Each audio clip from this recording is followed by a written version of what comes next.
Hello, this is Justin Williams with the Wolfpacker Podcast. I'm joined today, as always, by editor of the Wolfpacker.com and fellow co-host Matt Carter.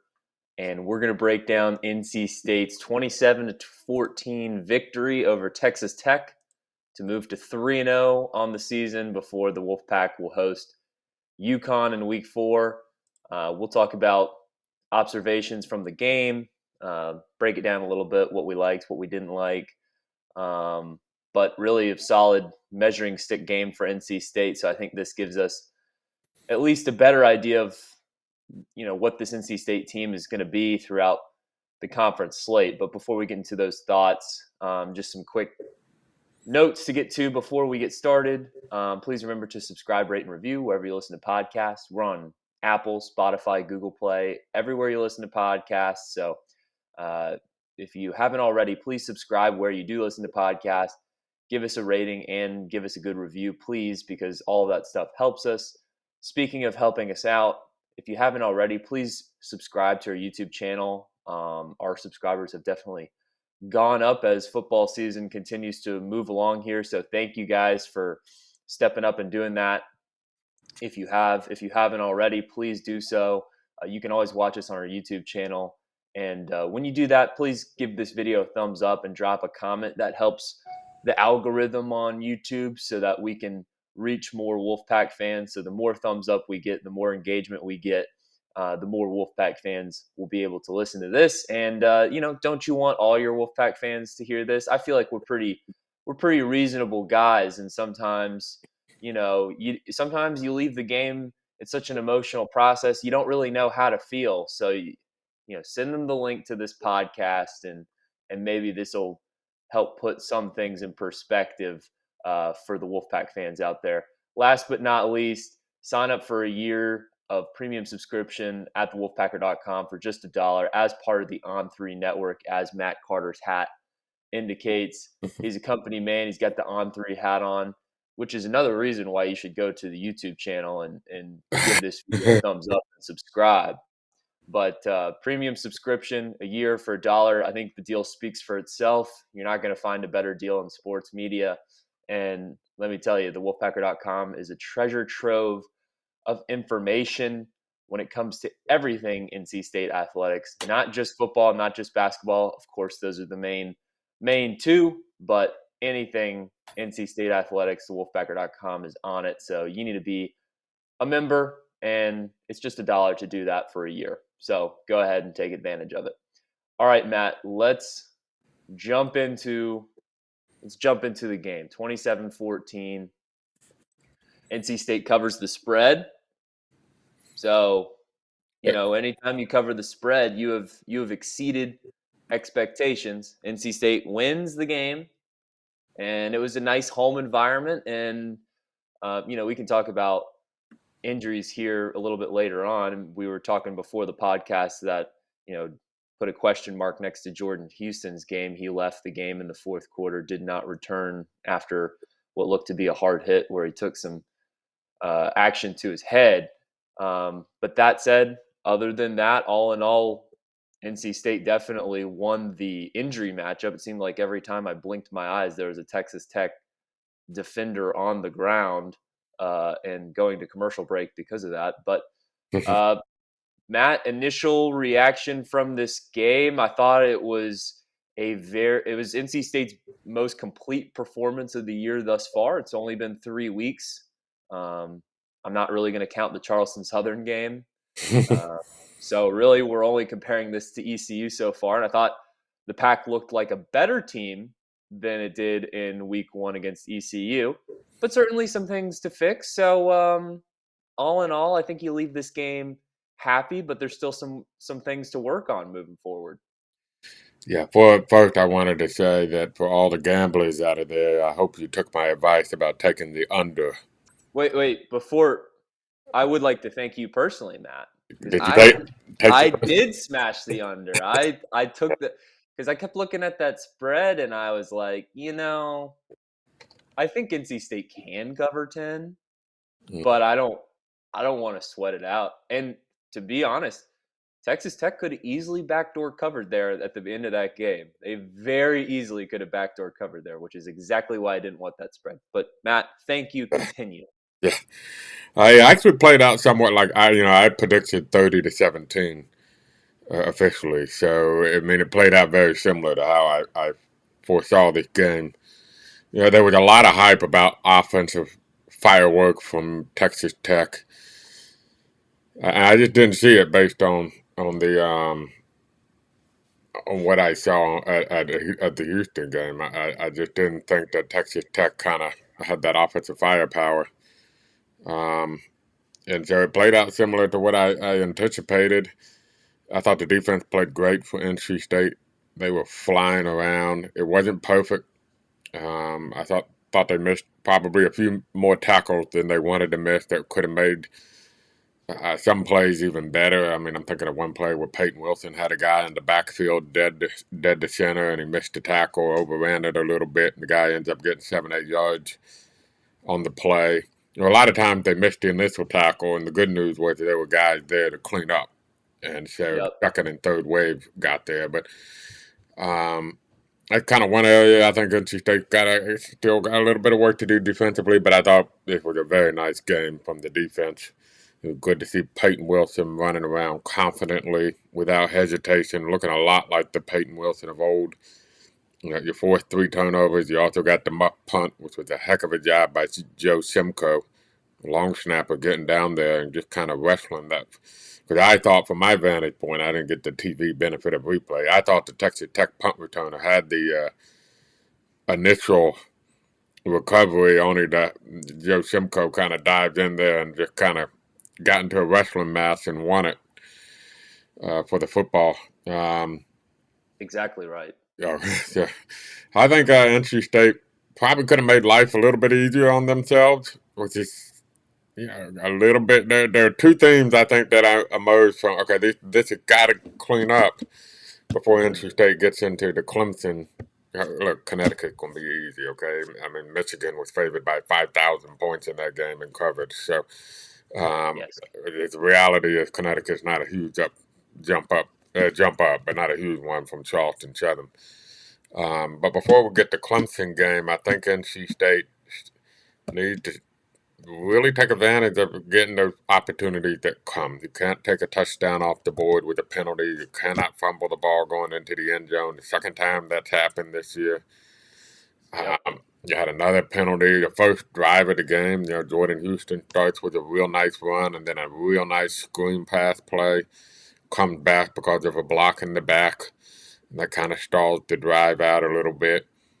You just had all those opportunities that, and not like the game was that much threatened, because this, unlike East Carolina, the defense didn't break late. They kept getting the stops, and eventually NC State was able to get the score to go up 27-7.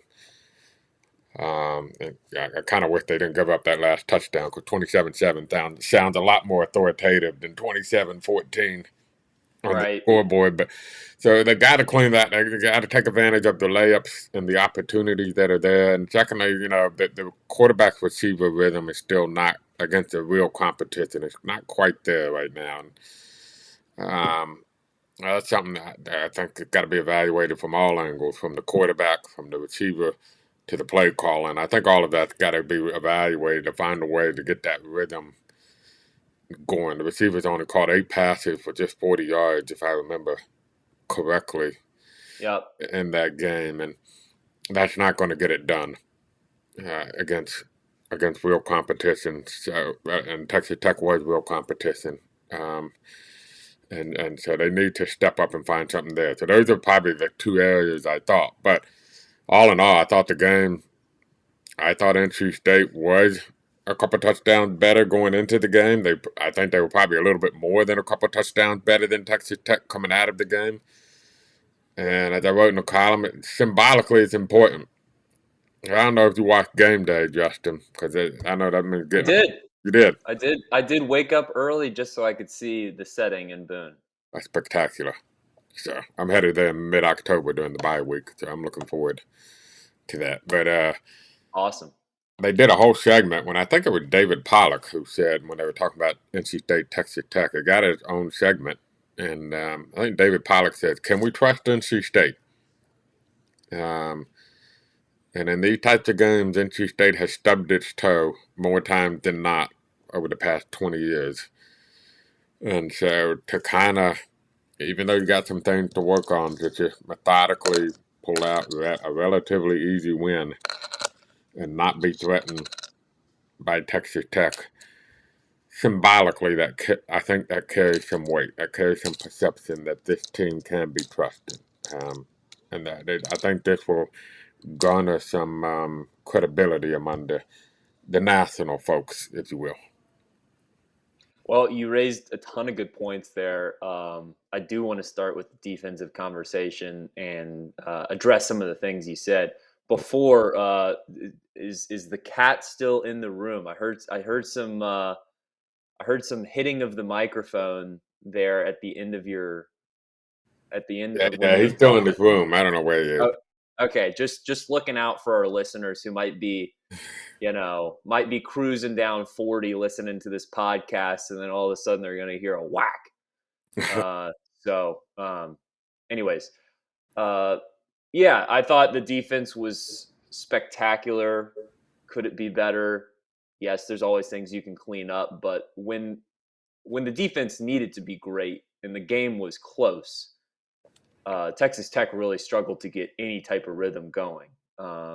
Now, Texas Tech, the two drives that it did score, it was able to get into a rhythm. Those might have been cases of NC State's defense being gassed because the first touchdown was obviously at the end of the first half. NC State could have gone into halftime up 20-0, which I think was more of a correct score of how that first half played out than 20-7. And then, my thoughts going into the second half was, well, NC State led 21-7 in Greenville in week 1, and that ended up being a 1-point game. Let's see if, because we were talking about this a little bit in the preview podcast. What I was looking for is, can NC State take control of a game and then not make it interesting?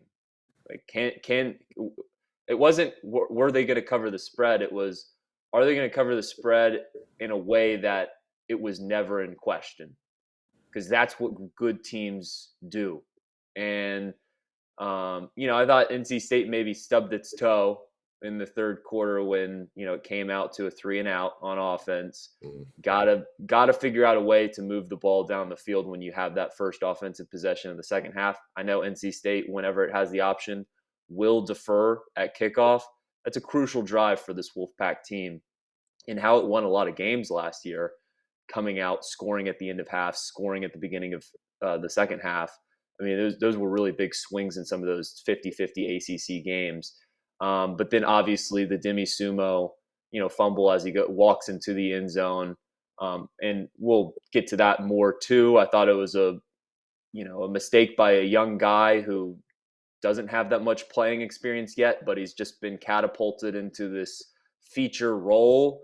And you know what? To me, it's going to be a great learning lesson for Sumo because you won the game. It didn't.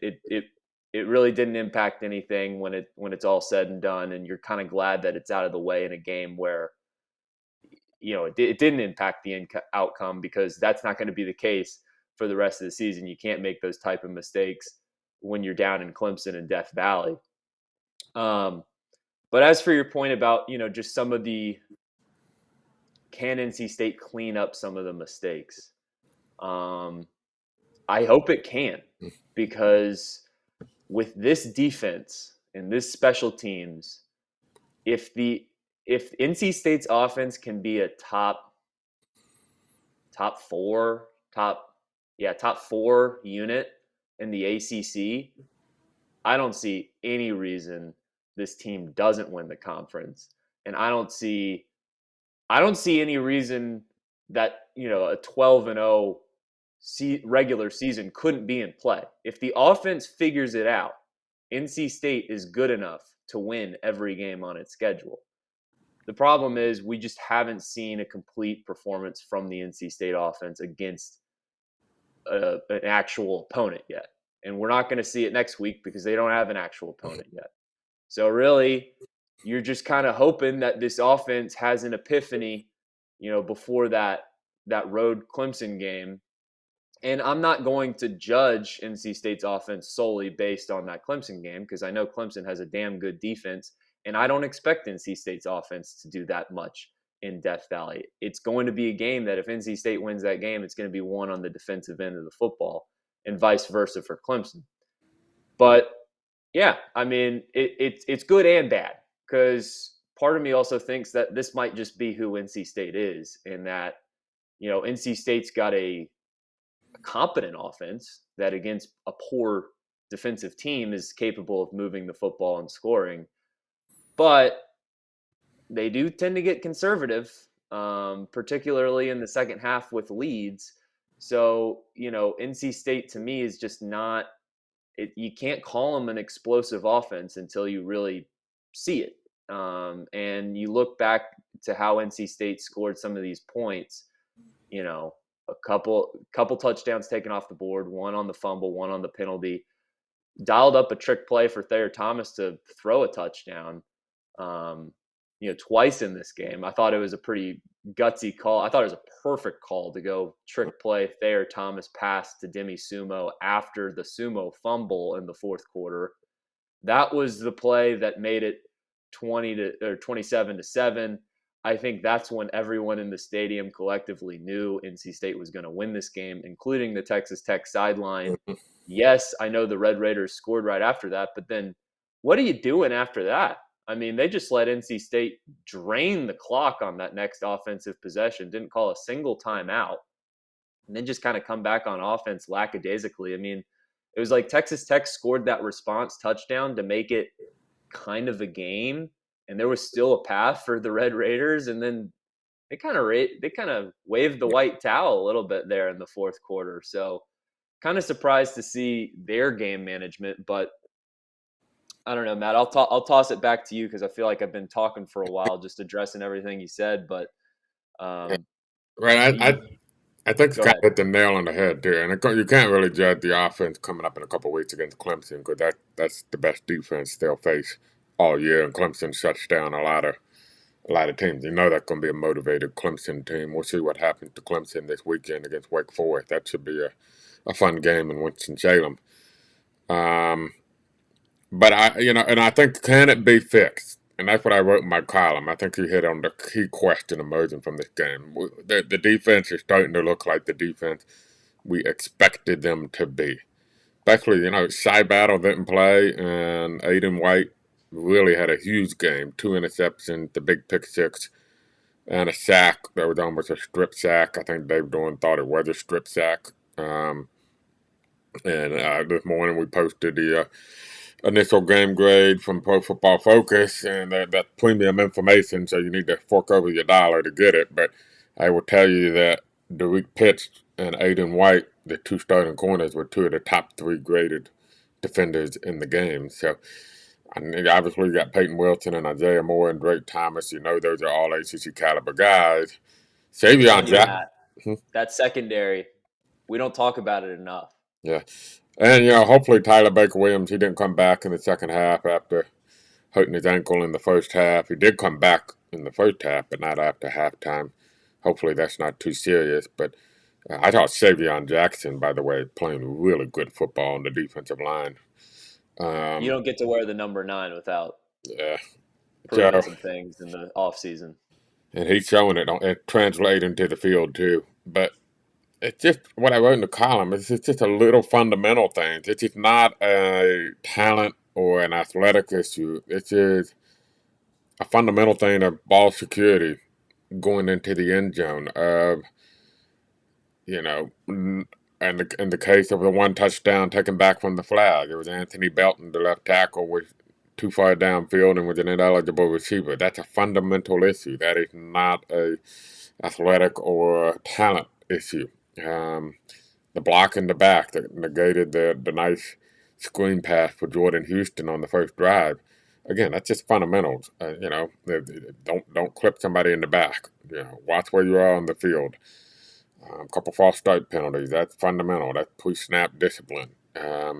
Ball security, fundamental. I mean, the Texas Tech guy did a nice job to swipe at the ball and knock it out of his hand, but Demi Sumo, Conbe, he got to score there. I mean, that was, he got a clear path to the end zone. As you said, I think a bit of a rookie mistake, not appreciating every yard on the field, and got to get into that end zone. There was another play, I think, where Devin Leary threw a beautiful long ball to Anthony Smith that I think Anthony Smith misjudged. Okay, correct. I'd like to correct you there because Yeah, watching on TV, I don't. You said that you've only got but so good of a view up there in the press box.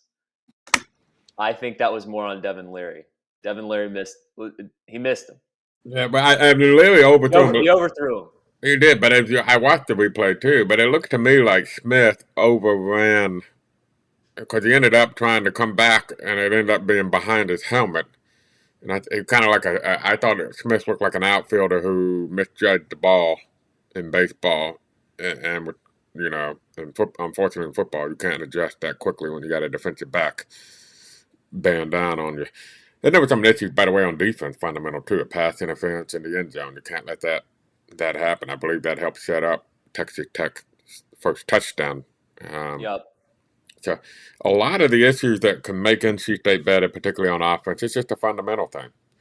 The receiver quarterback combination, that's one that's you got to keep an eye on. Is this an issue that we just drastically underestimated the impact of Emeka Emezu on the offense last year? Yeah, that to me is the one we have to keep an eye on. But to your question, can the offense get better? I think they can. It's just fundamental. Just a few fundamental issues that they have to fix. I think they can too. And after the first game, Devin Leary comes into the season as the preseason ACC Player of the Year. He might have slipped a little bit in that race after 3 games. He's so fun. Yeah. I think that it's going to be an uphill climb back to achieving that status. But what I was going to say is, after week 1, going into that game, just the inefficiency of the passing game in Greenville, I think it was easy for most of us to kind of shift that blame on the receivers and say, well, the receivers got to step up. And in that game, I noticed several drops from receivers where, it was perfect ball from Leary. There was just a few drops in that game. And there were a few in this game too, but I thought this game was more about, it's not all on the receivers. It's not like Leary's dealing with a bunch of freshman receivers that don't know what they're doing. Devin Carter is an experienced wideout. Thayer Thomas is one of those guys that you ask yourself, how is he still in college? And you do have some young guys. You do have the Anthony Smiths and the Julian Grays of the world, but they're very talented and capable playmakers that you just haven't been able to see the explosion of which they're capable of yet. And they got some things to figure out. You hope that, again, another game like UConn coming up, just like Charleston Southern, will kind of help build that confidence up and get that chemistry up again. But,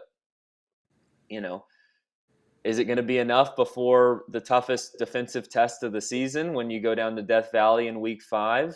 We'll see. They're going to have to score some points to win that game. But yeah, Leary, you look at 15 to 23, they really did go away from the passing game in the second half. And that's what I allude to. And just, that's a program kind of identity of NC State's in the Doran era, especially with Tim Beckett, offensive coordinator, these past 3 seasons. They do tend to get conservative on offense when they play with a lead.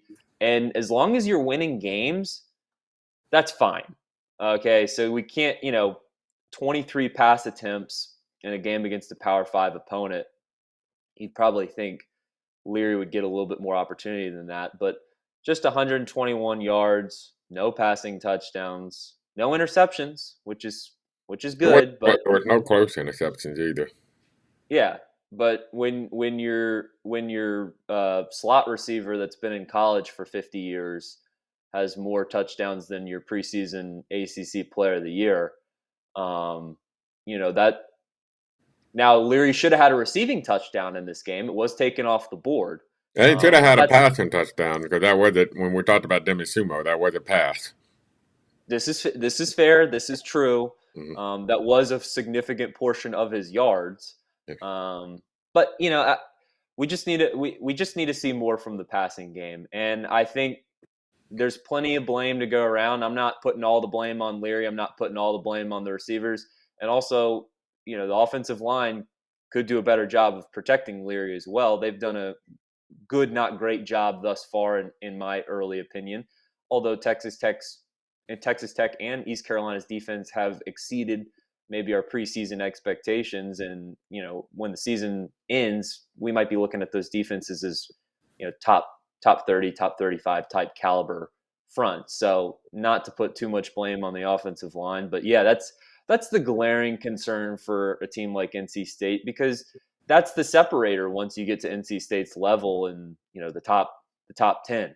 The best teams in the country are able to shut out any team, or hold them to under 20, and B, they're able to win a track meet if it calls upon it. Georgia's got a great defense, but guess what? They also got a great offense. Alabama's got a pretty good defense. They got an even better offense. Michigan, same thing. And I'm not saying that NC State needs to be one of those teams, but if they want to be one of those teams, if they want to be in the conversation, if that's the way you want to talk, they want to be remembered on this team, this special season with all these guys coming back for an extra year to do something special in 2022. Got to clean up the passing game, because I really do think NC State has the talent to make this an incredibly, incredibly special year, and hopefully they're able to, work out some of those things. Sumo, we've already addressed Sumo, but like I said, I think that was probably the best possible. I take that as such a positive, because I don't think he's going to make that same mistake twice. Yeah. And the way he responded was super impressive to me. Yeah, I think there were a couple of runs early in the game where I thought I actually thought Jordan Houston was the better running back early in the game. I mean, he was hitting it, and Agree. good for Jordan, because the young man's waited his turn, and now that he gets his turn, everybody's yelling for Demi Sumo to be taking all the carries, and I think he showed fans, especially in that first half, I'm a good running back too, and he was doing really well in the first half. Whereas I thought Demi was a little bit tentative on a few of his runs there.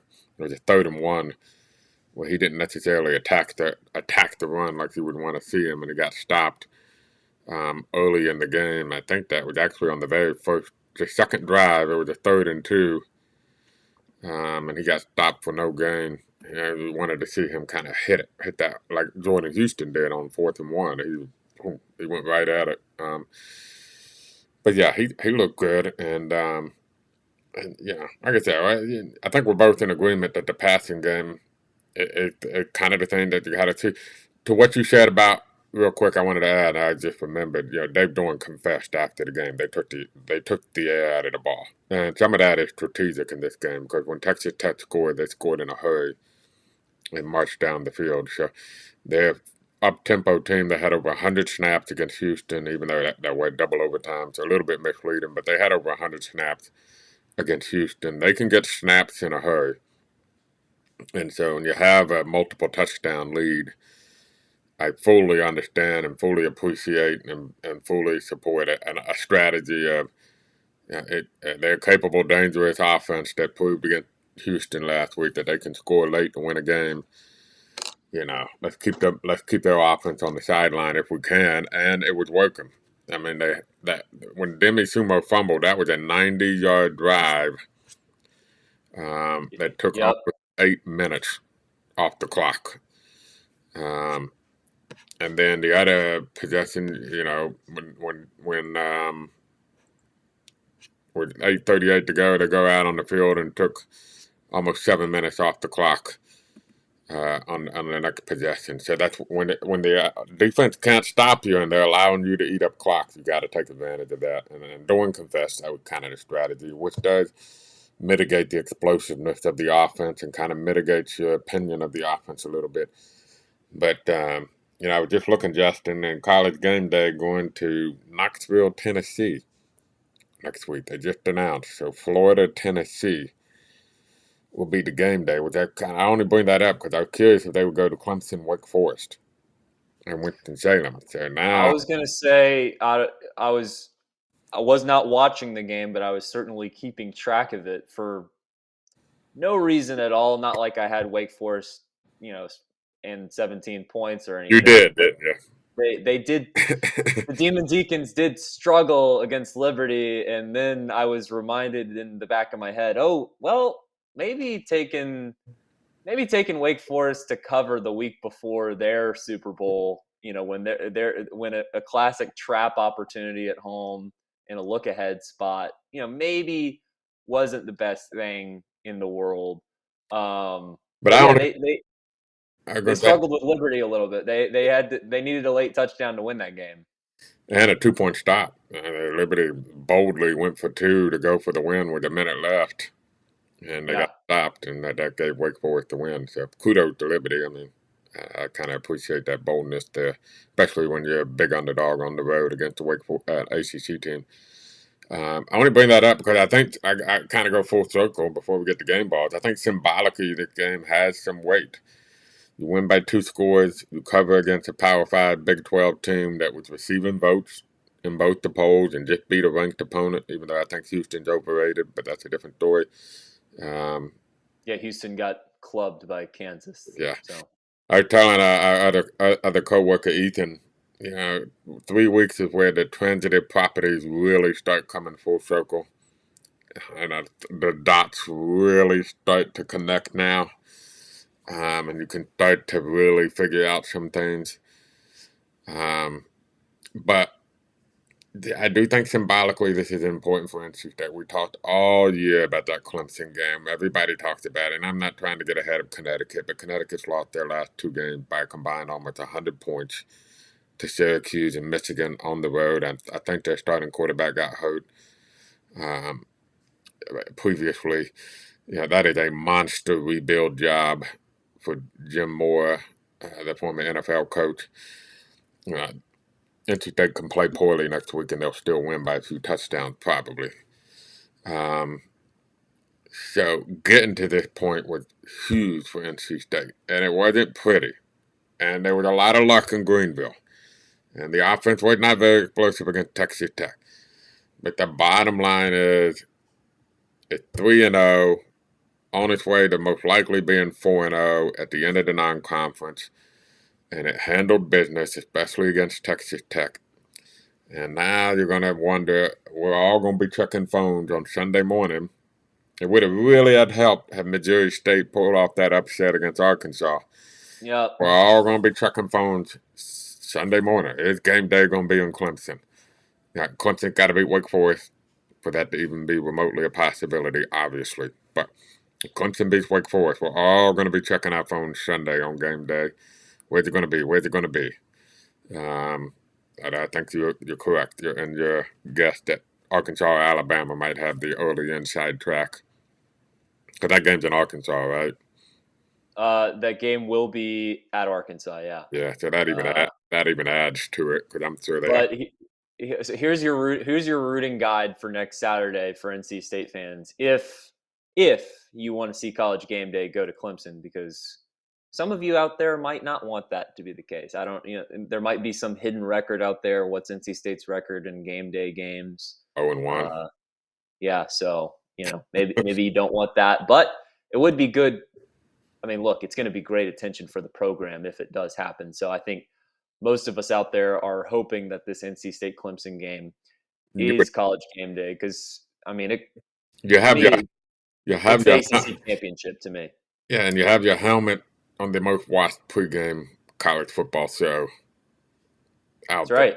and your helmet is going to be in front of the set for 3 hours.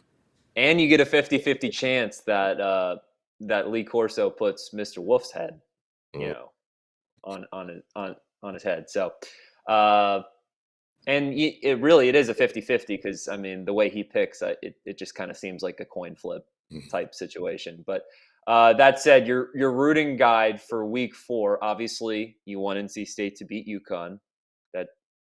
Hopefully, it does not become a question at all. But yeah, the NC State's going to have to take care of business against UConn. You're going to want Clemson to beat Wake Forest. A, you don't want Clemson coming off a loss, and B, game day is not going to go to Clemson if Clemson is 3-1 and NC State becomes the higher ranked team in that matchup.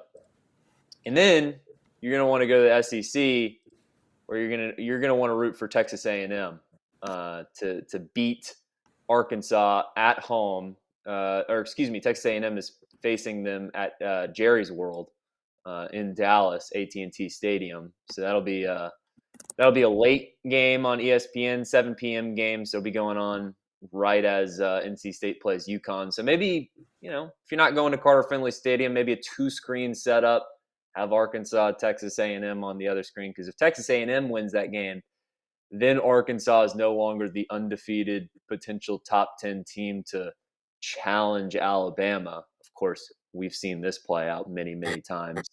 But it would also build Texas A&M's case to, for game day to eventually go to Texas A&M, Alabama, and I think week 6 or 7. It's not long after that, so they might be saving their Alabama for A&M if A&M wins next week. Yeah, and then A&M, by the way, about an early touchdown favorite on Arkansas on the line. No line yet on NC State, Connecticut, but it'll be probably 30th, 35. High 30s, low 40s. I was going to guess 30 to 35 range, but you know more than me. Yeah, I mean, the way NC State's the way they play conservative, man, and especially next week, like they are going to pull the starters quick if it gets out of hand. If it's a comfortable margin, once it's comfortable in the second half, there's no more one more drive for the starters. It's they're done. So and rightfully so. Rightfully so. Well, let's hand out game balls. Do you care if I start? No.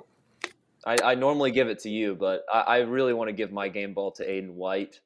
I think it's a pretty easy game ball to give out. I mean, yeah, he had the pick 6 that changed the game in the first half. I mean, really, as an NC State fan, you started to feel pretty comfortable after that pick 6. You would have liked to see the defense hang on to the first half shutout. You go into halftime up 20-0. You're feeling pretty good in the second half, but you're still feeling pretty good up 20-7 based on the way things unfolded. Aiden White, when's the last time you saw NC State have a pick 6 like that in a big game? The longest pick 6 since Marcus Hudson returned one 100 yards against Duke about 20 plus years ago. Yeah, you see him all the time on SportsCenter, but you hardly ever see him when you're watching an NC State game. So it was just cool to see a pick 6 like that in Carter Finley Stadium in a big game. But yeah, I mean, really, I'd like to give it to the whole secondary just because they're just playing great. And I think Peyton Wilson got a question after the game about, does that kind of liberate you guys up front? The front 7 to front 6, front 7, whatever the personnel is for that particular play. Does that free you guys up a little bit to, do your jobs more effectively? And the answer was certainly yes. And more importantly, it gives Tony Gibson the confidence to be able to dial up all these blitzes and put so much pressure on the quarterback with those linebackers because A, he's got trust in his backers and the defensive line that's played pretty well this season. But B, he's got the faith in his secondary to make the proper coverage in order to make those types of aggressive play calls on defense. So it's all cyclical, and NC State's secondary has been a bugaboo for as long as I can remember in my life. So it's cool to see NC State secondary, not just be competent, but it's a top unit in the ACC. And I think when it goes head to head against Clemson, we might be seeing NC State going for the throne of not just linebacker U in the ACC, but DBU for this season. So Aiden White gets my game ball.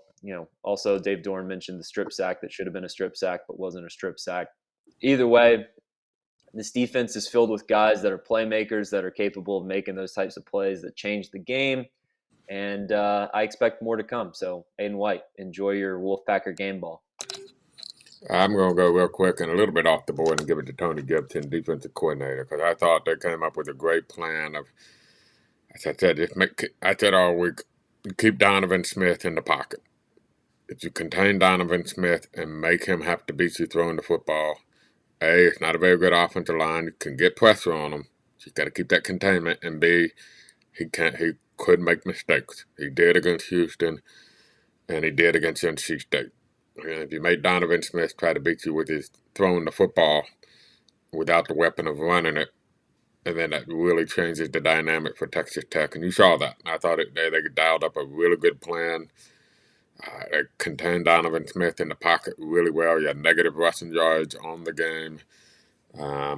And he threw 3 interceptions, or I think he threw 2, and maybe the backup quarterback threw 1. But they had 3 interceptions. And so, a lot of that obviously is credit to the players, but also you have to have credit to the calls being made that the players are executing. And so I give it to Tony Gibson. Strong game ball. Love the pick. And, it's one of those names that NC State has a special year. They end up meeting their expectations, or offense figures it out, and this NC State defense continues like it is. NC State goes 11-1, 12-0 in the regular season, something like that. That's a name to watch because he's been pretty impressive this year, and just the development on the defensive end has been spectacular. So I'm sure he's going to be garnering some national interest if trends continue like this. But that's going to do it for this podcast.